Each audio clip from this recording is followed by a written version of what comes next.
हाय everyone. RBI grade B एक ऐसा exam है जिसको अभी भी इंडिया में बहुत सारे लोग नहीं देते। मतलब अगर आप देखें आरबीआई को टोटल कितने लोग एग्जाम हर साल दे रहे हैं तो 1 लाख होगा, जबकि बाकी एग्जाम्स में शायद वो 10 लाख, यूपीएससी में आप देखते हैं, बैंकिंग में तो 15-20 लाख तक लोग अप्लाई करते हैं, एग्जाम देते हैं। आई थिंक मेन रीजन यही है कि इसमें सीट्स कम आती हैं। अब क्योंकि ज़्यादा लोग एग्जाम नहीं दे रहे हैं, आरबीआई ग्रेड बी के लिए मार्केट में डेडिकेटेड बुक्स नहीं है।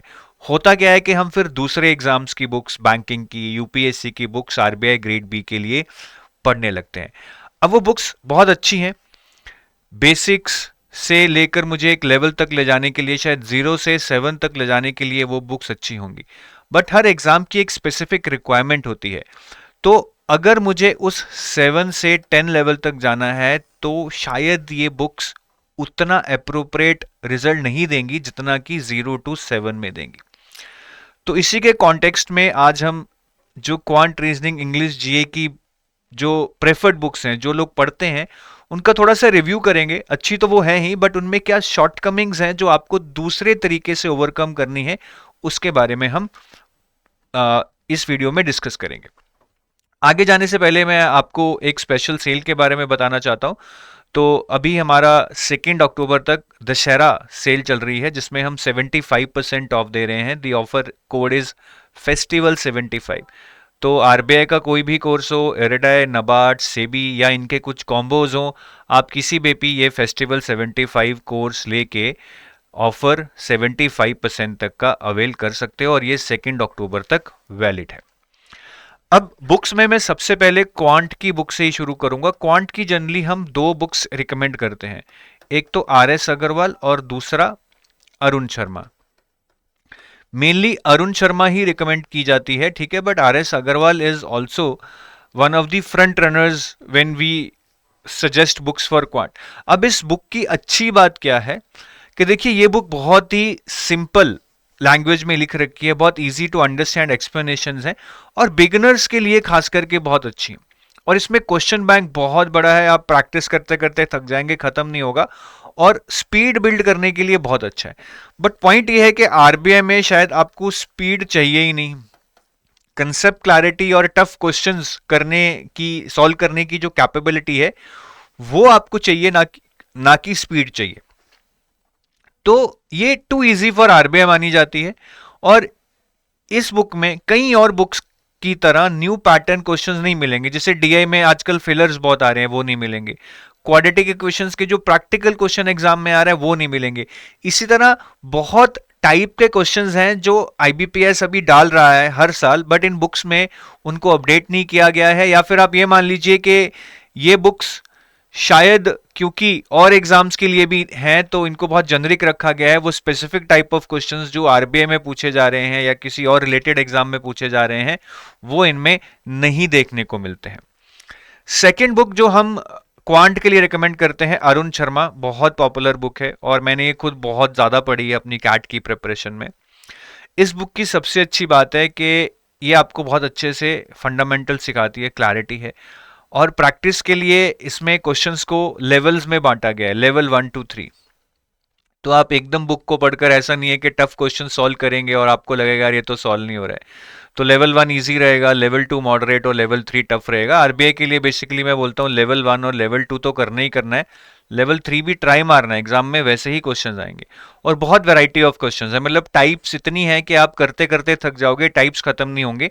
वो आपको एक अच्छा एक्सपोजर देती है क्योंकि एग्जाम में पता नहीं कौन सा टाइप आने वाला है, तो आपकी ओवरऑल प्रिपरेशन उससे स्ट्रेंथन हो जाती है।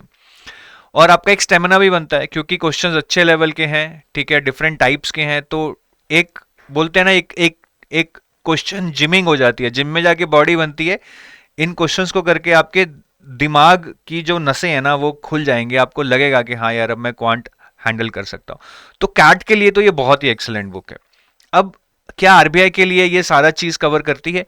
थोड़ी सी शॉर्टकमिंग्स हैं। सबसे पहले तो कुछ टॉपिक्स बहुत ही डेप्थ में कवर किए गए हैं, कैट लेवल पे इसमें नहीं आते, ठीक है। अब जैसे कि मेंसुरेशन हो गया आपका, प्रोबेबिलिटी हो गया, वो हमें नहीं करना है, वो कैट में प्रोबेबिलिटी काफी ज्यादा आता है इनफैक्ट। और कुछ टॉपिक्स अगेन के आरबीआई सिलेबस से अलाइन नहीं करते हैं। जैसे ज्योमेट्रिकल प्रॉब्लम्स जो इस बुक में दी गई हैं वो बहुत अलग टाइप की हैं। आरबीआई में या तो ज्योमेट्री आएगी, नहीं आएगी तो क्वेश्चन अलग टाइप के आते हैं जो इस बुक में दिए गए हैं। तो मतलब टॉपिक्स तो हैं सारे, बट कुछ टॉपिक्स में जो टाइप ऑफ क्वेश्चंस हैं या डेप्थ ऑफ क्वेश्चंस हैं वो आरबीआई से मेल मिलाप नहीं खाते हैं, तो आप शायद एक गलत डायरेक्शन में जा सकते हैं। बट अगेन, जैसा मैंने बोला, 0 to 7 जाने के लिए बुक बहुत अच्छी है, बट वो 7 to 10 जो फाइनल आपने स्टेप्स लेने हैं उसके लिए शायद ये आपको पूरी हेल्प ना करे। और इस किताब में भी जो न्यू टाइप ऑफ क्वेश्चंस हैं डीआई में, क्वाड्रेटिक इक्वेशंस में, वो अवेलेबल नहीं है, क्योंकि वो क्वेश्चन शायद कैट में तो आ ही नहीं रहे। वो नए टाइप के क्वेश्चंस जो आ रहे हैं वो आईबीपीएस पूछ रहा है, कैट में नहीं आ रहे हैं, कैट को आईबीपीएस नहीं कराता है, तो इस बुक में वो कभी भी इंक्लूडेड नहीं होंगे। तो वो इसका भी एक कॉन है। बाकी रीजनिंग की बुक की बात करें तो रीजनिंग की भैया आर एस अग्रवाल, मैं तो यही सजेस्ट करता हूं। अच्छी बात है कि अगेन रीजनिंग की बुक बहुत ही वास्ट है, सारे टॉपिक को कवर करती है। हालांकि कुछ टॉपिक एक्स्ट्रा हैं, जैसे कि मिरर इमेजेस टाइप हो गया है ना, पेपर फोल्डिंग अनफोल्डिंग हो गया, वो एसएससी बैंकिंग में आते हैं, आरबीआई में नहीं आते। इनफैक्ट बैंकिंग में भी नहीं आते, एसएससी में आते हैं, तो वो आपको छोड़ने पड़ेंगे। ठीक है, बिगनर्स के लिए बहुत अच्छी है, मैसिव क्वेश्चन बैंक है इसमें भी।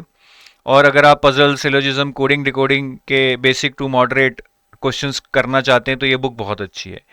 अब इसमें जो मेन ड्रॉबैक है कि अगेन इसमें भी जो पजल्स हैं वो थोड़े आउटडेटेड हैं, नए पैटर्न पे नहीं हैं।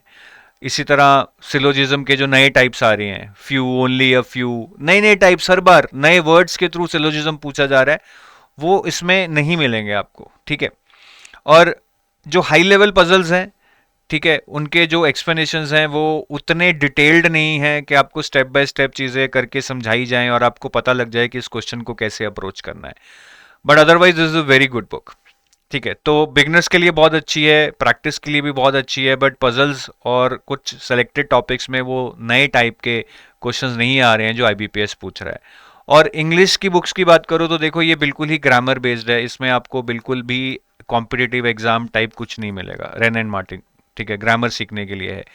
इसमें क्या होगा, ये बिल्कुल ही कॉम्पिटिटिव एग्जाम के लिए होगी। अब इंग्लिश बिना ग्रामर सीखे हमें आती नहीं है, इसमें रूल सिखा देंगे बट बेसिक ग्रामर नहीं सिखाएंगे, तो वो रूल्स भी हमें रट्टा लगाने पड़ते हैं क्योंकि बेसिक ग्रामर क्लैरिटी हमें है नहीं। तो इंग्लिश तो देखो सीखनी बहुत मुश्किल है, मैं तो यही बोलूँगा, क्योंकि it takes a long time to learn English, though it's a language but it can only be learn if you read, write and speak it. और न्यू पैटर्न क्वेश्चंस इनमें भी उतने नहीं हैं जो कि हर साल चेंज हो रहे हैं। पैटर्न की बात करूं तो मैं आपको एक चीज़ बता देता हूं कि हर साल आईबीपीएस के जो एग्ज़ाम होते हैं आरबीआई से पहले, ठीक है, तो आईबीपीएस में जो न्यू पैटर्न क्वेश्चंस आते हैं वो आरबीआई में ज़रूर देखने को मिलते हैं। तो आप आईबीपीएस के रीसेंट पेपर्स देखिए, उन न्यू पैटर्न को देखिए और उसको आरबीआई में आप एज्यूम करिए कि आएगा, उस टाइप के क्वेश्चंस आप प्रैक्टिस कीजिए।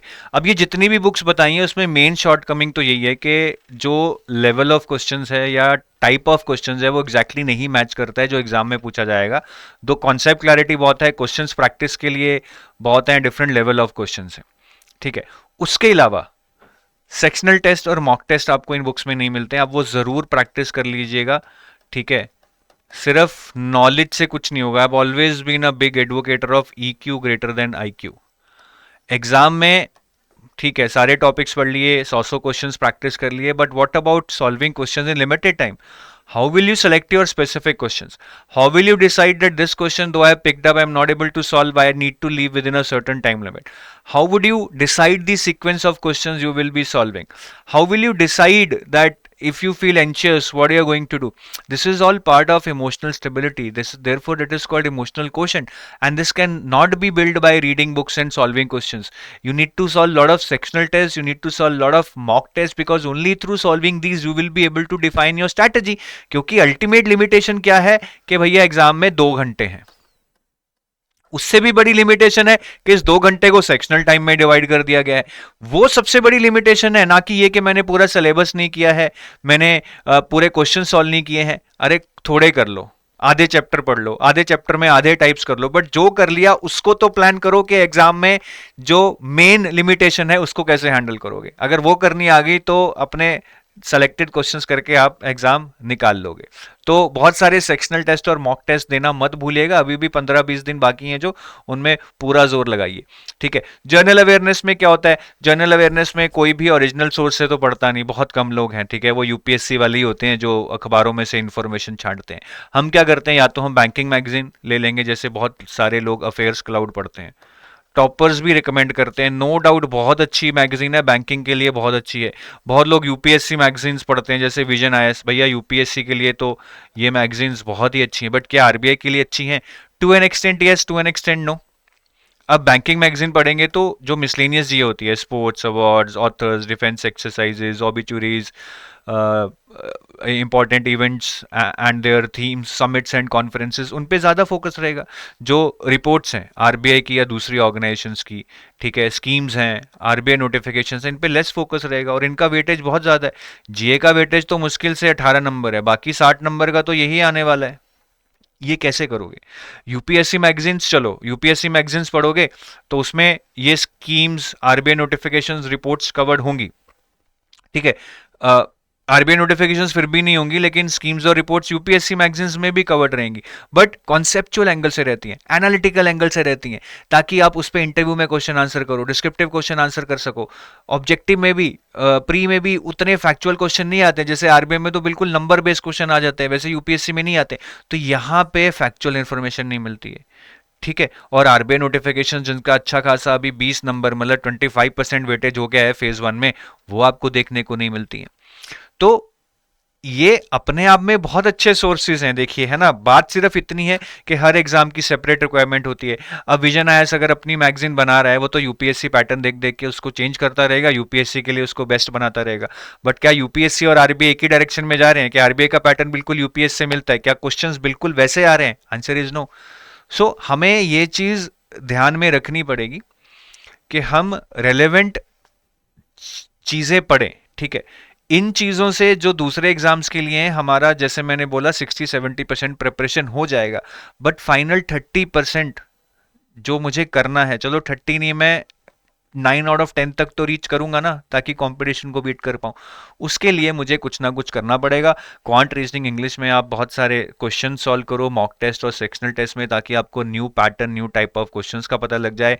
जर्नल अवेयरनेस में अगर आप कोई कंपाइल्ड मैगजीन पढ़ सकते हो किसी इंस्टीट्यूट का, तो वेल एंड गुड है, नहीं तो इसमें भी आप बहुत सारे क्वेश्चंस करो, कोई टेस्ट सीरीज ले लो, 3-4 हज़ार क्वेश्चन सॉल्व करो, ताकि एटलीस्ट अगर कोई फैक्ट्स मिसिंग हैं, अगर कोई और न्यूज़ मिसिंग है जो बैंकिंग या यूपीएससी वालों ने नहीं डाली है, एटलीस्ट उसको आपको थोड़ा एक्सपोजर तो मिल जाए, उसकी एक्सप्लेनेशन पढ़ के उसके बारे में थोड़ी नॉलेज तो मिल जाए। ठीक है, तो इन चीज़ों पे ज़रूर ध्यान दीजिएगा। ऐसा नहीं है कि ये चीज़ें पढ़कर आपकी प्रिपरेशन अच्छी नहीं है, बट मैं बोलूँगा 7 आउट ऑफ 10 है। ठीक है, बट 83 सीट्स में उन्हीं का नाम आएगा जो अपनी प्रिपरेशन को 9 आउट ऑफ 10 ले जाएंगे। तो इस पे थोड़ा सा काम कीजिए, अभी टाइम है, हो जाएगा। ठीक है, क्वेश्चन ही प्रैक्टिस करने हैं हमें, कोई ऐसा तो नहीं है कि बेसिक्स पे भी काम करना है जिसमें बहुत ज़्यादा टाइम लगेगा।